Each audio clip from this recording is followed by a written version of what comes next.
We've all felt guilty after a little shopping spree. This is like one of my favorite purses, and I probably didn't spend that much on it, but we need to learn how to balance fun with spending. And what would life be if we didn't have the joys in purchasing experiences or little possessions that make us feel a bit better in the moment or add value to our lives in some way? So this video is going to explore how you can spend your money without the guilt, without feeling stressed, and still enjoy life. Because what would be the purpose of being here if we didn't enjoy it and live it to its fullest? So we don't need to go broke. There's no money in this purse. There's money in another purse, but not this one. But we don't need to go broke. So here are some ways to still spend while still working towards building wealth and setting ourselves up for financial success. Why I feel like I have the authority to speak on this? Well, I've been a wealth coach for the past 3 years, helping women to really embody their most abundant life through wealth creation. First off, would say that you need to understand the full picture, right? When I speak with a lot of my clients, one of the first things that we do is we set up a budget. We look at their budget and we look at what's the income coming in and what are the expenses going out. We always want to account for those two, and we always primarily want to account for the fixed expenses. So I have a wealth tracker that you can actually download, and which is also part of a larger Wealthy and Well Notion dashboard, which is just a dashboard I've created to have this workspace to hold you accountable when it comes to your financial and personal life goals. So it's built with a wealth tracker, it's with journal prompts and tips and tricks towards saving and spending less. And then it also has daily rituals built into it, a journaling section, a goals tracker section, everything that you would need to truly be wealthy and well, to set yourself up for success for each and every day. So if you're interested in that, please check the link in the description below. But you can use my own personal wealth tracker or dashboard. There are so many other spreadsheets, budgeting apps. There's so many ways to track your finances nowadays. And if you need help determining what that might look like for you and what's the best fit, you can also work with me. But for the purpose of this video, I think one thing that you should take away from this idea of how to effectively budget is to pay yourself first. So in the wealth tracker, once you get access to it, you'll see that I only really account for fixed expenses. So this could be some of the foundational softwares that you need in order to run your business, but this can also be rent, mortgage, or insurance. I like to count food and groceries as a fixed expense because you can kind of budget like maximum $500 I'm gonna spend on food this month and kind of like set that boundary. So some people don't count it as a fixed expense, but for me, I find this is what has worked best for myself and for my clients to find the most success. So we only really want to account for fixed expenses. And then eventually we can start to look at joy spending. So that's point number 2 or step number 2. Whatever's left after accounting for your fixed expenses then becomes free money. It's fun money. You can do whatever you want with it. So here's an example. Someone makes $5,000 a month, but your fixed expenses come out to $3,000 per month, right? And when I say fixed, once again, this is your rent, this is your groceries, these are all the transportation costs, car insurance, all those things, your phone bill.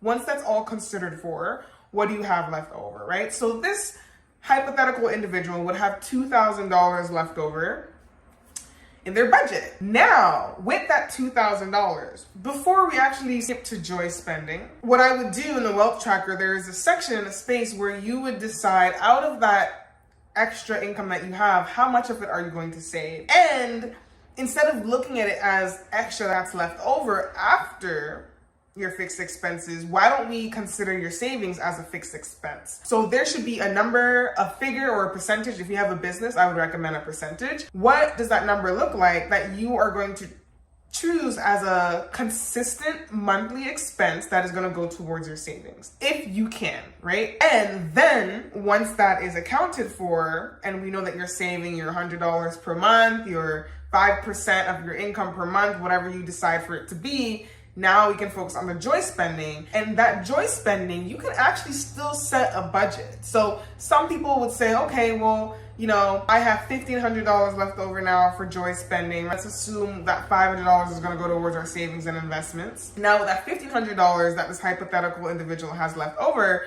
what can they do with it? So they can choose to spend all of it, or they can choose to set another sort of boundary, or I don't want it to sound restrictive, but to set a limit as to how much they want to spend, right? So $500 can be a budget for fun money. So you can say, you know what, every month I'm going to spend at least $500 on myself, at minimum or at maximum, totally up to you, on miscellaneous things, right? That's going out to eat with friends. Maybe that is going to the movies, any form of entertainment, purchasing some new clothes. You get to decide what you do with that $500, right? Or $1,500, whatever you decide to be your limit, or if you want no limits. But that joy spending, you should be very intentional about what does fun money look like and spending outside of your fixed expenses. So this also actually includes your subscriptions, right? So when we're talking about like Netflix or going to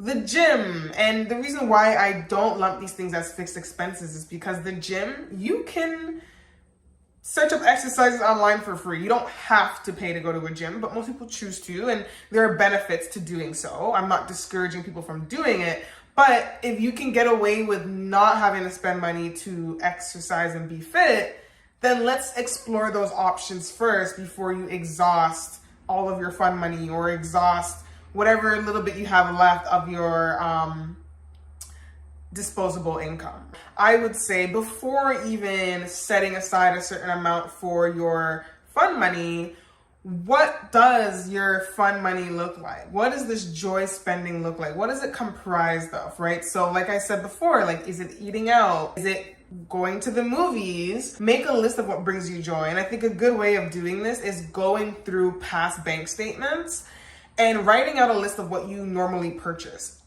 and then determining whether this feels good or not. So if you've noticed on your past bill statements or past credit card statements or card statements that you're doing a lot of shopping, that you're eating out a lot, how does that feel when you look back and reflect on that? Do you feel like, I probably could have spent less time eating out, and the only reason why I really did eat out was because like a special occasion for a family member and I felt like I had to go, but I didn't really want to go. Shopping, you know, oh, I bought this dress, but like I don't even like it anymore. And like I'm kind of seeing this trend of me buying clothes and then like I'm not wearing them, or I have clothes for the past from 5 years ago that I'm still not wearing. Like really look into this behavioral pattern and if it makes sense, you know. Am I purchasing things because in the moment it just feels good, but then it doesn't really have any long lasting value or shelf life? And if that is the case, then I would refrain from really seeing this as an area that is important to you and valuing these types of purchases. So I've actually wrote a blog post on this, which you can find in the description below, a couple years back, and it's on money sweet tooth. So my idea of a money sweet tooth is that there are going to be areas in our life that we will spend more money on than others because we value it more. So I'm not talking about we're spending money in this area because we are trying to keep up with an appearance. It's out of our own insecurities. It's to seek validation, not unhealthy reasons why we spend in these areas, right? Very healthy reasons, things that we realize add value back into our lives, make us feel whole, provide some sort of fulfillment or joy or a more long-term and lasting happiness. For me, for example, some of my sweet tooths would be convenience. You'd rather pay to have meals be delivered to me than cook, because I'm someone that doesn't really like to cook. I don't find joy in cooking. And so if I can outsource that and put my money towards something that I don't like doing, that makes me feel so good.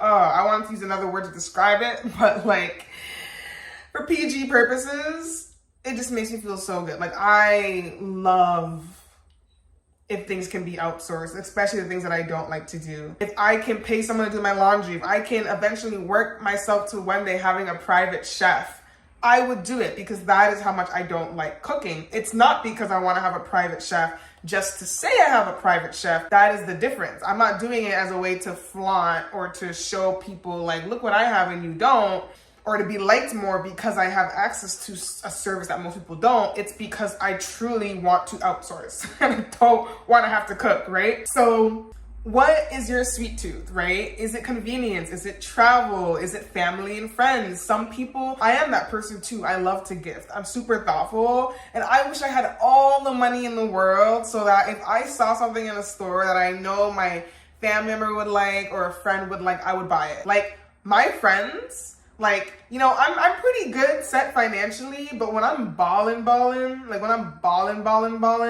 my friends are gonna be the luckiest friends ever because I love to spoil people. I love to make people feel good by gifting them. And it doesn't have to be expensive things. So I don't really have to even be balling because it could be even just the smallest gesture. But I could do something for someone that requires money that they can't do for themselves. I would do it. So maybe that's also a sweet tooth for you. Maybe you're always the person that's lending people in your family money, right? And that feels good to you. So you need to figure out like, what is your sweet tooth? What brings you joy? Is it maintenance? Is it beauty? Is it getting your eyelashes done, nails? Is that really important to you? And if you're not able to do that, if you're not able to care for yourself physically in those ways and to enhance your environment, you know, beauty isn't just physical, beauty is also in your environment. Are you someone that loves interior design and decorating and art? If these are things that mean a lot to you, then you should not feel guilty or ashamed for spending money in these areas, right? Now, the difference is someone who just justifies spending money on everything. You know, your sweet tooth can't be everything. It's a sweet tooth for a reason. It's like something that you gravitate to more than other things, right? It is like your top 3 things that you would spend money on over everything else. And so once you kind of get clear on what your sweet tooths are, identifying like what brings you joy in terms of how you spend your money, then I would focus that budget or the disposable income that you have left over towards spending in those areas, because you're gonna feel less guilt. You're gonna feel more in alignment with the way that you're spending. And actually, this is going to be positive reinforcement for how you spend your money in the future, right? And how you budget and how you manage your finances in the future. If you are someone who is consciously making good decisions around your spending, the chances are you're probably also making good decisions around savings and investments, right? You don't get carried away with or impulsivity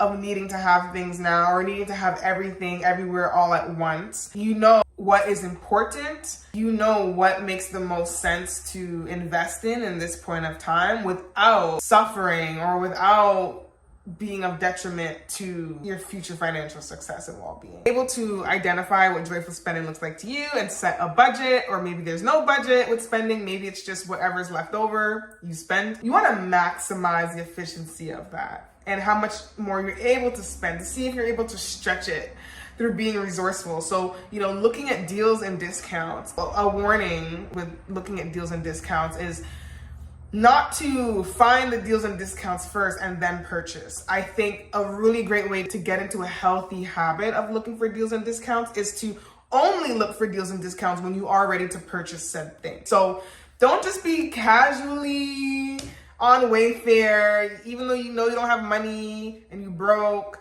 and like you're supposed to be saving, but you're casually on Sephora's website, you're casually on Wayfair, you're casually like looking at trips to go on, and you don't have the money, or you know that there are other financial goals that you should be prioritizing, because that temptation is there. And when you go on Wayfair's website randomly because you're bored and you see 50% off, that's gonna get you ticking, and it's gonna set the precedent for you to be impulsive, because now there's the psychology of urgency. These are marketing tactics that have been studied, that are intentional. He set, and for someone who works in marketing and someone who has a business, I have to understand how marketing works. And you can either use marketing to manipulate people to do good or to do bad things, or to serve your own selfish purposes, or to make the world a better place. So when I practice marketing, I add a sense of urgency because I really do want you to learn how to invest so that you can build wealth for yourself. But some people, some of these businesses will add urgency to things that aren't urgent at all. You do not need a nightstand tomorrow. You do not need a painting on your wall tomorrow. You do not need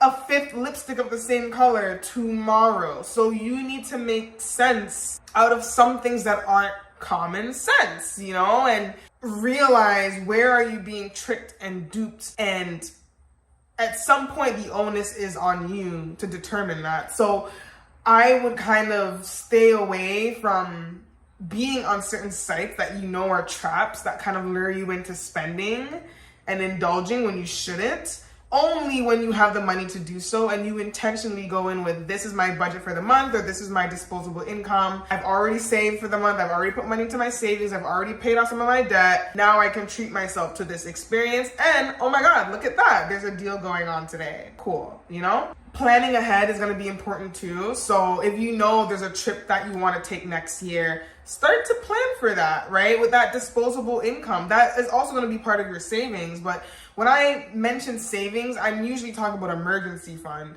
But you also have the other savings funds, or sinking funds, as most financial experts call it. And it's savings for other goals outside of your emergency fund. So this could be for travel, this could be for home renovations, this could be for like a secondary emergency fund, so you don't go into your emergency fund, you know, it's totally up to you. But are there other things that you are saving towards that you might want to also throw some of your disposable income into, some of your fun money into, you know, and plan ahead? So it is something that's going to be fun, not right now, but maybe a couple months down the road, a couple weeks down the road. And in order to have that experience, you kind of need to save some of that disposable income from now.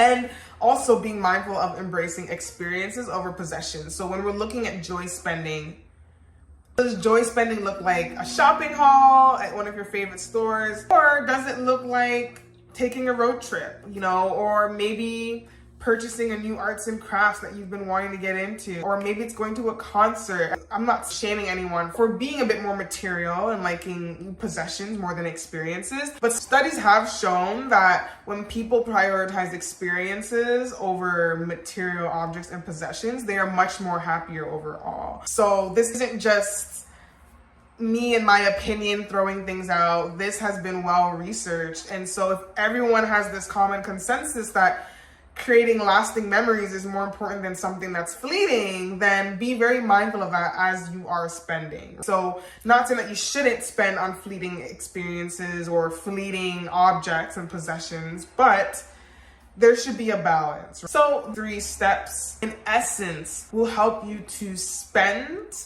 more mindfully and feel less guilt around the way that you spend, and to know that you are still capable and on your way of reaching financial success if you do these things accordingly. But there are some pitfalls that I still want to talk about and share with you guys while you're here. So just to help you in this journey towards mindful spending. And so we want to remember impulse spending. Really take the time to decide in the moment if you need an item or an experience. I know sometimes I get really excited. There's an ad for something or an event or something that someone talks about that like makes me excited about purchasing something, and I really have to give myself a couple hours or a day, even a week before I make the decision, because chances are in the moment I get really excited and I'm not thinking reasonably or logically. I'm making actions out of a place of scarcity, out of this idea that if I don't buy this now, I'll never have it again. And that is a lie. That is a lie for most of the things that we see on the market. That is a complete lie. Okay, Bali is not going anywhere anytime soon. Greece is not going anywhere anytime soon. That Gucci purse or bag or top from Aritzia is not going away anytime soon. Or even if it does, there will be something better that will come. Things come and go. And you don't have to have your hands on everything all the time. So once you start to detach from this intense need for instant gratification, for needing things now, this fear that like you'll never get to experience something again, for the most part, it's a complete lie. So definitely be mindful of that impulse purchasing. and give yourself time to make financial decisions. If you realize after a week you still want that thing just as bad as you wanted it the moment you found out about it, then go ahead and purchase it. But most of the time, what I've realized is that after a day, or even a couple days will go by, and I'll be like, oh, I was supposed to buy something, and I didn't even buy it. You know, that is when you notice and realize that that company has a one-up on you. It almost got you. These are the marketing tactics and sick, psychological, manipulative ways in which they get you to stay broke. Don't fall for it, right? Then credit card debt. I would say obviously still just be very mindful when you're using your credit card. Really should be using your credit card only to build up your credit score. So you should have the money to pay off your credit card right away. If not, really try to pay off the statement balance on your credit cards every month, or then interest is going to start working on it. And if you do have interest working on your cards, just ensure that you're able to pay the minimum monthly payments on your credit cards as well too, okay?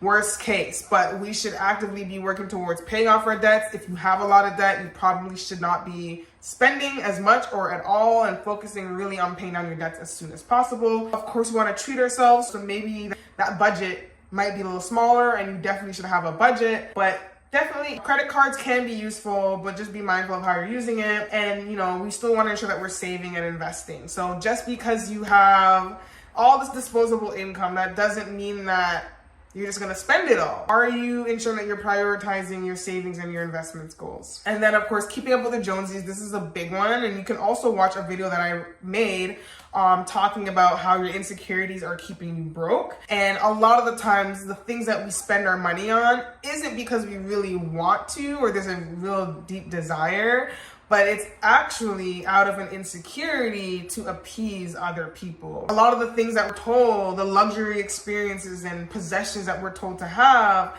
is only because society has set this precedent and the standard that people that are well-liked have these things. And it's not true at all, because there are a lot of wealthy people that don't have some of these things that are still well-liked and well-loved. And you shouldn't be loved because of the type of experiences you're able to have that others can't have, or the type of objects that you have that others can't have. You should be liked and loved for who you are. And so if you are thinking of buying a certain type of home, a mansion, or a luxury car because you want to be liked, I'm just gonna tell you right now, you're probably not gonna have any luck with that, okay? You're probably still gonna feel unfulfilled and unloved inside. You need to get to the root of why you need to feel so validated, and why you patch up your insecurities through spending your money on certain things, or patching up these voids by spending your money on some of these things, right? Get to the root of it so that you can make the necessary changes to live a more fulfilled and abundant life. I hope that this video was super helpful. Please remember that the goal is to enjoy your money without compromising your future financial success. And by understanding the financial picture,